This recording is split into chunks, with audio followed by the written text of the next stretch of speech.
Bonjour à toutes et à tous. Je suis très heureux d'avoir l'occasion de vous présenter durant une trentaine de minutes le travail de la SBL Tous à pied, de également vous sensibiliser au développement de la culture de la marche utilitaire de loisirs et à la valorisation des petites voiries publiques. Donc je m'appelle Boris Nazdrovski, je suis responsable de la SBL Tous à pied, que vous connaissez peut-être sous son ancien nom, Sentier.be. Donc ASBL qui travaille depuis de nombreuses années à la promotion et à la défense des chemins et sentiers publics. Je dis toujours travail parce que même si nous avons changé de nom et élargi notre domaine d'action, c'est toujours un travail très important que nous menons, donc à savoir la valorisation des chemins et sentiers publics. Je ne vais pas beaucoup aborder cette thématique ici dans cette présentation, parce qu'en une demi-heure, voilà, mon temps est assez limité, mais n'hésitez vraiment pas à nous recontacter si vous avez des questions, des projets en lien avec les chemins et sentiers publics. Vous verrez que je les aborde, mais voilà, si j'ai plus de temps, je pourrais aller plus en profondeur. Donc Tous à pied, comme je le disais, a évolué sa thématique de travail. Il y a 2 ans, nous avons changé de nom et nous avons décidé d'être une ASBL maintenant qui a vraiment pour objectif de développer la culture de la marche utilitaire et de loisirs. Notre souhait, ce n'est pas que de revenir comme dans les années 1860, 1800, où tout le monde se déplaçait à pied, à cheval. Nous sommes bien conscients que les modes de transport ont évolué, mais nous faisons le constat, comme beaucoup d'associations, qu'au jour d'aujourd'hui, les déplacements en mode actif, donc à pied, à vélo, sont rendus beaucoup plus compliqués, parce que les mentalités ont changé, parce que les infrastructures n'ont pas nécessairement suivi. Et donc, nous, notre souhait, c'est vraiment de remettre le piéton en avant, de réfléchir à quelles sont les contraintes à son déplacement, tant, comme je le disais, au niveau de l'infrastructure, mais aussi du mental. Qu'est-ce qui bloque chez les gens à faire en sorte qu'ils se déplacent plus à pied? Vous verrez que notre travail est vraiment complémentaire au travail d'autres associations comme Atingo Plein Pied, qui vont surtout viser l'accessibilité universelle. Comme vous allez le voir, notamment quand je vais avoir un chapitre sur les infrastructures, on va beaucoup être aussi, nous, dans l'envie de marcher, quels sont les paramètres extérieurs qui peuvent freiner quelqu'un à se déplacer à pied. On insistera aussi beaucoup sur les notions de plaisir et aussi de motivation citoyenne.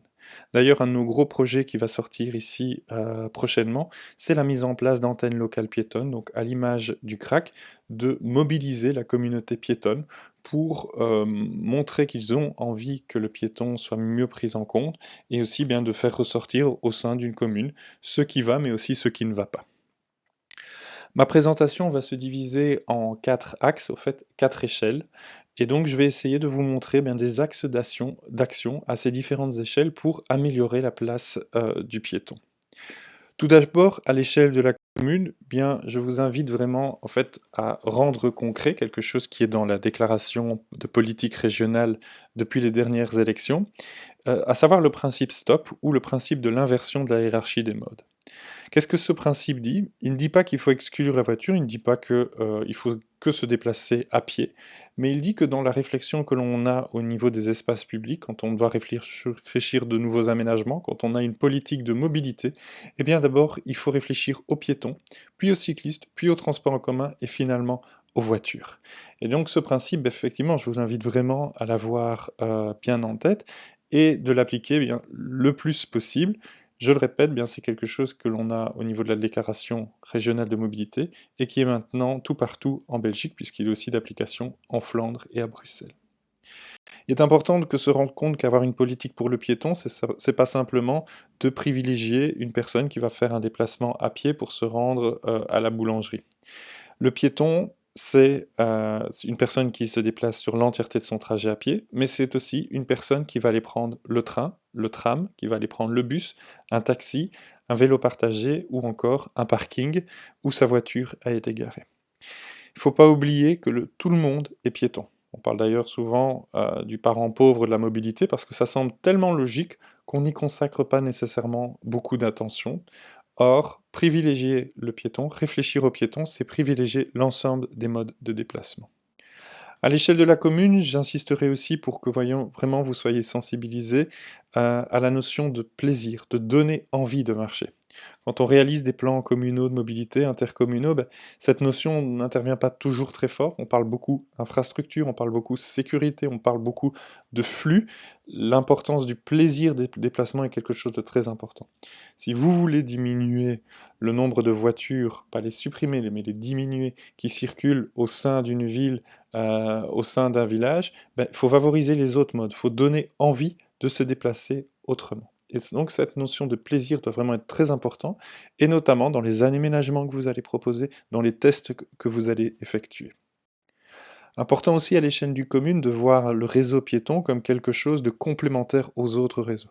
Je le répète, on ne sait pas tout faire à pied, beaucoup de choses peuvent être faites à pied, et on saura encore faire plus de choses à vélo, en transport en commun, si les différents modes de transport sont complémentaires et connectés.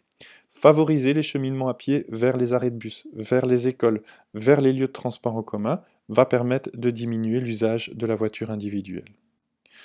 Au niveau des chemins et sentiers, vous savez certainement que depuis de nombreuses années, nous privilégions, nous poussons les communes à faire des inventaires de leurs chemins et sentiers, afin d'avoir à l'échelle de la commune un réseau le plus complet de chemins et sentiers, pas simplement ceux qui sont utilisables au jour d'aujourd'hui, mais aussi les chemins et sentiers qui ont toujours une existence légale, afin d'avoir une vraie politique de chemins et sentiers, de montrer à la population que oui, il y a un réseau de voiries carrossables, mais qu'il y a aussi beaucoup de chemins, de sentiers, de venelles qui peuvent être empruntés pour le loisir, mais aussi pour améliorer la mobilité quotidienne. Un des projets que nous avons aussi depuis de nombreuses années, c'est de reconnecter les pôles de vie entre eux. Donc c'est ce qu'on réalise dans le cadre des réseaux de cheminement piétons, que nous avons déjà réalisé dans pas mal de communes et auxquels vous pouvez nous contacter si vous voulez plus d'informations. Le principe, c'est au fait avoir des pôles et ensuite relier ces différents pôles par un balisage bidirectionnel où l'on indique, comme au fait, ça, on fait pour les voitures, si vous allez par là, vous allez de tel pôle à tel pôle. Et dans l'autre sens, vous avez aussi un balisage qui vous indique de manière nominative l'endroit où vous pouvez vous rendre. À l'échelle de la commune, nous avons aussi le projet de commune pédestre, donc le label commune pédestre, et aussi le projet de la basket d'or qui vise à mettre en évidence les communes qui ont une véritable politique en lien avec leurs chemins et sentiers, et aussi tout ce qui concerne le déplacement à pied. Enfin, dernière chose, j'espère que prochainement, nous pourrons vous dire aussi de vous baser sur la politique régionale piétonne. C'est quelque chose qui est prévu au niveau du gouvernement, donc à l'instar du plan Wallonie cyclable ou du plan piéton stratégique bruxellois, avoir une politique régionale avec des objectifs stratégiques, opérationnels, qui pourront être aussi qui pourront être mis à l'échelle de la commune. Deuxième échelle, l'échelle de la ville et du village. Ces illustrations qui montrent ici une ville de taille moyenne qui est Andenne, une ville plus petite, Philippeville, ou encore un village, Godine, montrent des territoires que l'on peut parcourir théoriquement à pied. Le cercle vert représente le territoire à 5 minutes à pied depuis un centre, le cercle jaune 10 minutes à pied et le cercle rouge 15 minutes à pied. Donc vraiment ces illustrations pour vous montrer que toutes nos villes, tous nos villages en Wallonie sont des agglomérations qui peuvent être parcourues à pied, théoriquement. J'insiste peut-être sur le théoriquement parce qu'on se retrouve avec effectivement des villes, des villages où on ne sait pas se déplacer à pied parce que l'infrastructure n'est pas là. Mais théoriquement, on est sur des choses où la proximité, l'échelle humaine est vraiment là. Preuve encore, nous avons réalisé ici, durant le cadre du confinement, toute une série de cartes qui montrent pour des lieux de vie les distances, les temps de parcours à pied entre les différents pôles. Et donc vous voyez que généralement, au sein d'une ville, d'une agglomération, on est souvent sur des temps de parcours entre 5 et 10 minutes. Et donc on peut rejoindre théoriquement, facilement, des lieux de vie. N'hésitez pas à nous commander ce type de carte parce que là aussi, ce sont des cartes qu'on réalise gratuitement pour les communes. On vous demandera juste de nous préciser les pôles et on s'occupera un peu, de la mise en page du graphisme de celle-ci. À l'échelle d'une ville et d'une commune, insister sur la sensibilisation, montrer aux gens que les pôles ne sont pas éloignés les uns des autres. Je vous ai montré une illustration, un exemple de carte. On peut mettre aussi des poteaux dans la ville qui indiquent, vous êtes ici et en 4 minutes, en 5 minutes, en 2 minutes, vous arrivez facilement à un autre endroit. J'insisterai sur ce type d'aménagement pour mettre les temps de parcours. On a beaucoup de ce type de balisage qui est mis dans les villes, mais sans temps de parcours. Et donc oui, on dit aux piétons, allez par là, mais on ne le rassure pas, on ne l'informe pas, on ne le motive pas pour dire qu'il y sera rapidement. Donc voilà, soyez très attentifs à rajouter les temps de parcours quand vous mettez ce type de panneau en place. Toujours à l'échelle d'une ville, d'une commune, importance aussi des diagnostics.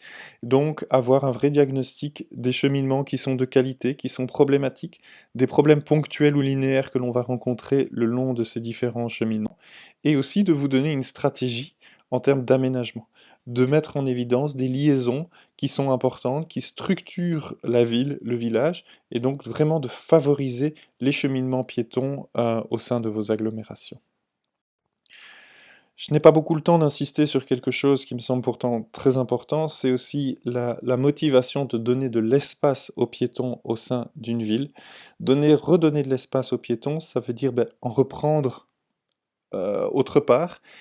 Et bien souvent c'est oui, enlever quelques places de parking pour que le trajet du piéton soit plus agréable. Quand on fait ça, on a souvent les riverains et les commerçants qui luttent, qui ne sont pas d'accord pour ça, qui disent que ça va tuer le petit commerce local. Et donc ici, je vous ai mis la référence d'une étude très intéressante, et il y en a beaucoup qui sortent pour l'instant, qui montre qu'au contraire, favoriser le déplacement à pied, les modes actifs, la place du piéton, le côté agréable, c'est favoriser les petits commerces. C'est ça dont ont besoin les petits commerces au sein d'une ville, c'est d'avoir quelque chose d'agréable où les piétons vont pouvoir, et les vélos aussi bien entendu, circuler. Troisième échelle de ma présentation, l'échelle du quartier. Une illustration pour vous montrer cela, c'est une illustration qui est tirée du projet Good Move à Bruxelles et qui montre au fait le principe des mailles apaisées. Il est très important quand on essaye de mettre en place des zones de rencontre, des zones 20, d'avoir cette réflexion au sein d'un quartier. Pas simplement se dire on va mettre une rue en zone 30, on va mettre une rue en zone 20, mais le réfléchir sur une, une partie de la ville, sur une zone, pour vraiment faire en sorte qu'au sein de cette zone, au sein de ce quartier, on puisse se déplacer à pied, à vélo, et qu'on n'ait pas nécessairement besoin d'avoir la voiture. Donc cette notion de quartier, quand on réfléchit au mode actif, est quelque chose de très importante. Nous, quand on réalise certains projets comme le diagnostic à pied, on va porter notre attention là-dessus. Un exemple ici, on a une zone qui est théorique de 15 minutes à pied depuis un centre, et on va analyser les voiries, on va analyser le territoire qui est réellement accessible en 15 minutes. On va aussi regarder les contraintes, les difficultés que l'on peut rencontrer, et faire des propositions d'aménagement pour vraiment améliorer la marchabilité. Donc qu'est-ce qui va donner envie aux piétons de se déplacer à pied. Comme je l'ai dit tout à l'heure, nous, on va moins insister sur le côté de l'accessibilité, donc vraiment le type, par exemple, de trottoir, le type de revêtement, mais aussi sur toute une série d'autres facteurs dont je reviendrai quand j'aborderai le chapitre voirie. Dans ce cadre de ces projets, donc le diagnostic à pied ou de manière indépendante, nous réalisons aussi des marches exploratoires. L'idée, c'est vraiment de demander à la population comment ils vivent, comment ils ressentent leur quartier, quelles sont de nouveau les contraintes qui dépassent l'infrastructure même et qui vont les motiver ou qui vont les freiner à se déplacer à pied. Typiquement, on a un parc qui peut être un raccourci au déplacement piéton, mais qui peut être une zone où certaines personnes vont se sentir en insécurité et donc ne vont pas traverser ce parc alors que c'est un très bon raccourci. Les quartiers, ça peut être aussi les territoires autour d'une école, et dans le cadre du défi Marche tes 5 minutes, nous invitons justement les écoliers, les enseignants, à faire les 5 dernières minutes à pied vers l'école d'une autre manière, donc voilà, comme je l'ai dit au fait, de le faire à pied. Et donc s'ils se rendent en voiture, de se garer au-delà des 5 minutes, de ce territoire donc en rouge, et de terminer les cheminements en marchant. Dans le cadre des projets comme les chemins des écoliers, on va vraiment analyser là aussi quelles sont les contraintes, quelles sont les potentialités pour favoriser les déplacements des enfants à pied de manière active vers l'école. On va faire avec eux des analyses, ils vont présenter leurs réflexions aux parents, à la commune, et des aménagements sont aussi mis en collaboration avec les enfants et les écoles. Dans le cadre du projet du code du petit piéton, là on est vraiment sur essayer de rendre l'enfant indépendant, qu'il apprenne les bons réflexes pour pouvoir se déplacer à pied vers l'école, mais de manière générale dans les agglomérations, dans les villes, dans les campagnes. N'hésitez pas à aller consulter ce guide, il est téléchargeable gratuitement sur notre site. Toujours dans le côté sensibilisation et le côté éducatif, nous prêtons aussi gratuitement le jeu du piéton, qui vise, un peu sous la forme d'un jeu de loi, à aborder les différentes thématiques liées au déplacement à pied, au chemin, au sentier. Et donc chaque case aborde une problématique, pose une question, donc des petits défis, on avance, on recule. Dernière chose au niveau éducatif à l'échelle du quartier et en lien avec les écoles, la mise en place des pédibus. Nous sommes en train de travailler avec la SBL Empreinte à la rédaction d'un guide pour la Wallonie qui va aussi donner des outils, qui va donner des formations, des idées pour vraiment favoriser ce mode de déplacement, remettre en place comme on avait avant justement ces rangs, ces pédibus vers l'école. Un bon exemple ici qui fonctionne très bien depuis de nombreuses années, donc le pédibus de Manol. N'hésitez pas à aller consulter leur page, il y a tout plein d'infos intéressantes, et soyez donc attentifs parce que d'ici la fin des grandes vacances, début de l'année scolaire prochaine, il y aura vraiment ce guide réalisé donc, par nos deux ASBL pour la mise en place des pédibus. À l'échelle du quartier, être très attentif à la perméabilité des quartiers. De permettre justement aux modes actifs, aux piétons, aux vélos, à pouvoir traverser facilement les différents quartiers qui sont construits. À gauche, vous avez typiquement un quartier qui n'est pas du tout perméable. Quand on veut aller d'un endroit à un autre, on est obligé de faire des détours. Et ces détours sont souvent longs, pénibles, et donc on va souvent se dire je vais prendre la voiture, même pour faire un déplacement finalement qui n'est pas très loin. Un autre quartier où là justement on a de la perméabilité, on favorise les déplacements à pied, et donc finalement pour aller d'un point A à un point B, c'est pas si long, c'est pas beaucoup plus long que la distance à vol d'oiseau, c'est même agréable et donc on va privilégier les déplacements à pied, à vélo, plutôt que de les faire en voiture. Soyez donc attentifs à toutes ces venelles, tous ces arrière-cours de jardin qui favorisent vraiment cette perméabilité, qui sont souvent aussi en danger, qu'on ferme parce que on a peur, on considère que ça va dévaloriser le bien, mais pourtant qui sont très importants en termes de mobilité. Les signaler aussi, donc par exemple en y indiquant que oui, c'est une impasse qui est bouchée pour la voiture, mais que pour le piéton, le cycliste, voire pour le cavalier, eh bien eux peuvent aller plus loin. N'hésitez pas à nous commander gratuitement les autocollants pour changer vos panneaux de F45 à F45B.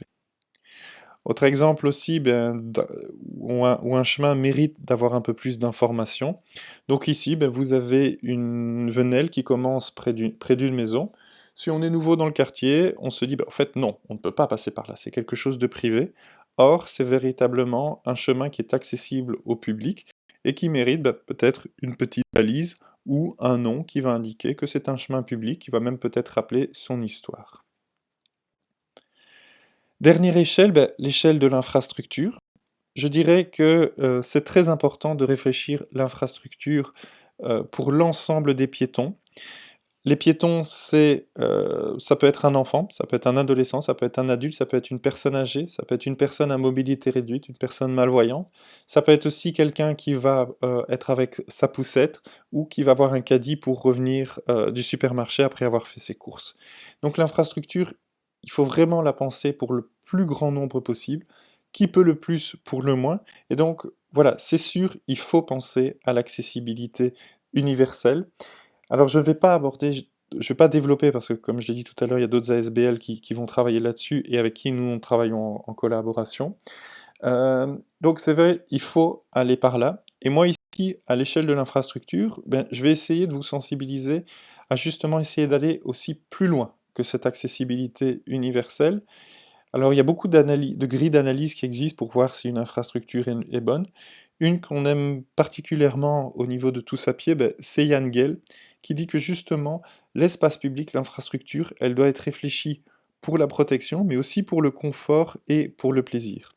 Et donc je vais essayer de repasser un peu cette grille d'analyse avec des exemples, toujours et aussi toujours en vous disant, allez vers cette accessibilité universelle. Et donc, qu'est-ce que dit Jan Gehl? Il dit tout d'abord qu'il faut aussi réfléchir l'infrastructure, l'espace public, pour qu'on se sente protégé par rapport aux accidents de la circulation, notamment qu'on ait un bon sentiment de sécurité.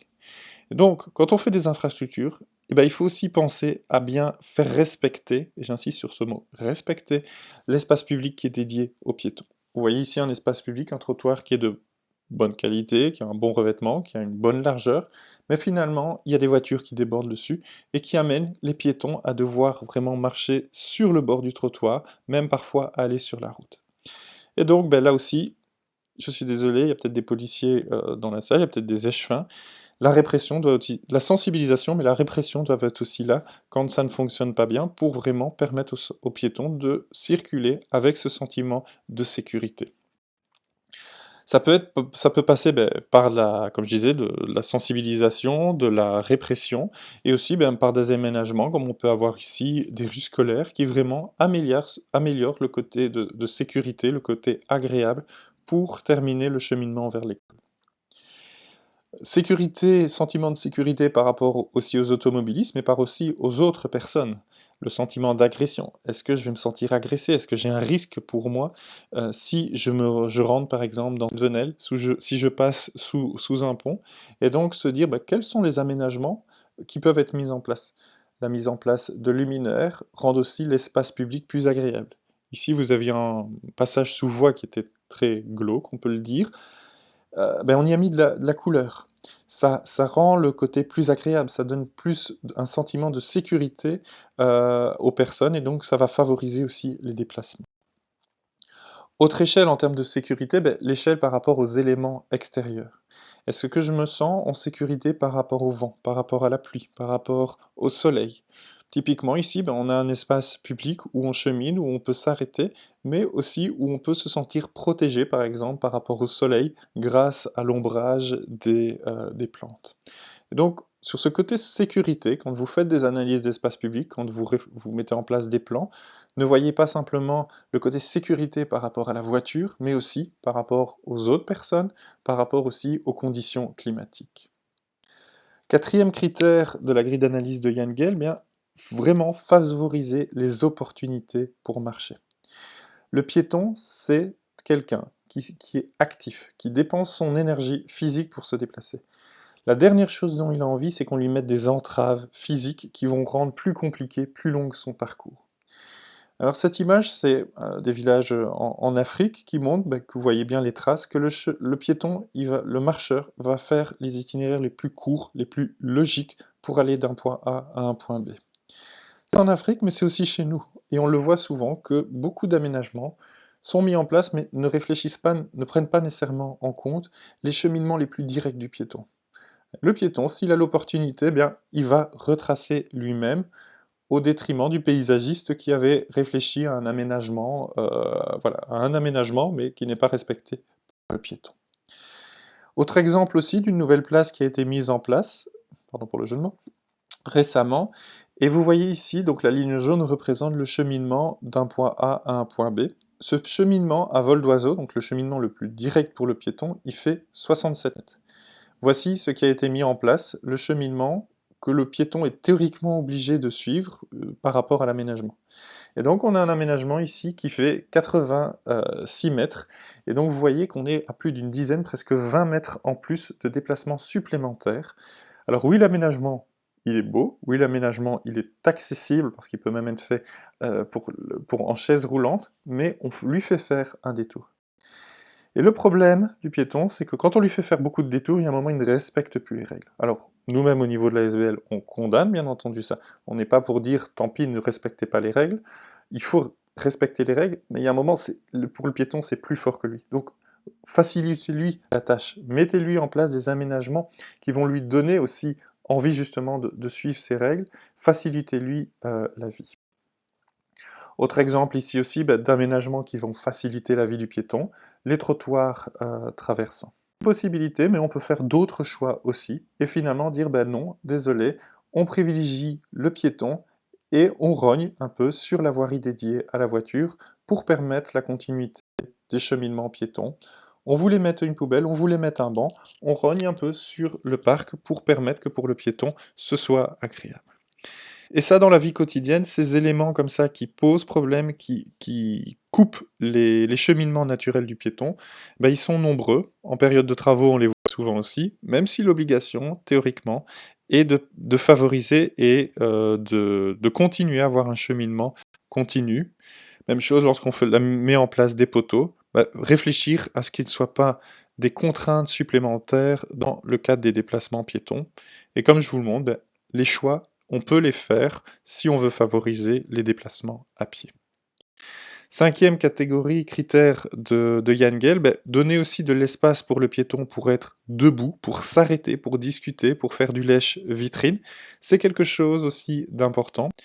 Lui permettre d'être assis sur les places, mais aussi sur des cheminements linéaires. Par exemple, ici, le boulevard urbain à marche, où on a privilégié justement, on a mis en avant le fait que le piéton peut aussi s'arrêter lorsqu'il est en train de se déplacer. Septième caractéristique, avoir une ville, des aménagements à échelle humaine. Alors ça, c'est pas en Belgique, les amoureux de l'architecture reconnaîtront Brasilia, mais une ville qui a été construite au fait à une échelle qui n'est pas du tout humaine, qui n'est pas à l'échelle du piéton, et au fait qui est surdimensionnée. Voilà, je n'insiste pas beaucoup sur cette caractéristique, un peu plus sur la suivante qui est aussi de donner des opportunités pour profiter des aspects positifs du climat. Ici, vous voyez une petite plaine de jeu qui n'est pas isolée et auquel on doit accéder en voiture, mais qui est mis le long d'un chemin piéton qui va passer un peu plus loin sous le chemin de fer, qui est à côté d'un ruisseau, ici le Boc, et donc qui permet vraiment de profiter de ce que l'on a autour de soi, qui va favoriser aussi les expériences sensorielles positives. Donc typiquement ici, bien, des aménagements qui vont donner aussi aux gens d'expérimenter leur territoire, de profiter de la traversée d'un fleuve, de peut-être jouer, de peut-être faire un sport. Et donc quelque chose aussi de très important que j'aimerais développer, mais malheureusement je n'ai pas le temps ici, c'est de permettre à l'ensemble des piétons de vivre des expériences dans l'espace public. Et c'est quelque chose de très important aussi pour les enfants. Nos espaces publics ne sont malheureusement plus faits, de moins en moins conçus pour être agréables, pour être parcourus par les enfants. Et il suffit pas de mettre des balançoires, des toboggans sursécurisés, mais de penser l'espace public. Parfois ici, voilà, vous avez un petit monticule et pour des enfants, ça devient quelque chose à escalader, ça devient une future place à fortifier, à défendre. Ça devient vraiment un espace où l'enfant peut jouer. Et donc, très important ce critère aussi de favoriser les expériences sensorielles positives parce que ça va faire en sorte que le piéton se sente bien dans l'espace public, il ait envie d'y revenir, il ait envie d'y rester, il ait envie de le parcourir. En conclusion, je vous inviterai à consulter bien sûr notre site internet qui regorge d'informations, de témoignages, qui présente nos différents projets. Vous y retrouverez les différentes fiches qu'on a réalisées dans le cadre du confinement et qu'on continue d'alimenter en fonction de l'actualité. Vous y retrouverez aussi certaines de nos positions et aussi toute une série, je vous avais parlé du code du petit piéton, mais par exemple ici aussi du fascicule sur les droits et devoirs du piéton. N'hésitez pas à nous, voilà, à revenir vers nous si vous avez des questions par rapport à toute la présentation, par rapport à la thématique des chemins et sentiers publics. Si vous souhaitez aussi que nous réalisions des conférences chez vous, donc dans le cadre de la semaine des sentiers, dans le cadre de la semaine de la mobilité. Comme j'ai dit, j'ai pas beaucoup eu l'occasion d'insister sur les chemins et sentiers, mais avec la région wallonne, nous avons participé à la publication d'une sémathèque là-dessus. N'hésitez pas à la lire, n'hésitez pas à revenir vers vous. Autre sémathèque sur la marche. Deux petites publications aussi très intéressantes sur l'espace public, voilà, avec aussi une faite par les Fairway qui est plus axée milieu rural. D'ailleurs, j'insiste vraiment aussi là-dessus, c'est que le piéton, nous on y travaille beaucoup, il soit tant pris en considération en ville qu'en milieu rural. Ça, c'est quelque chose vraiment de très important. Et alors, conclusion de la conclusion, aimez vos piétons, pensez à eux. Voilà, il y a vraiment beaucoup de choses positives qui peuvent être faites, et faites en sorte justement que ce ne soit plus le parent pauvre de la mobilité. Un très grand merci à vous, et de nouveau, n'hésitez vraiment pas à nous recontacter si vous avez des questions, et au plaisir de discuter avec vous.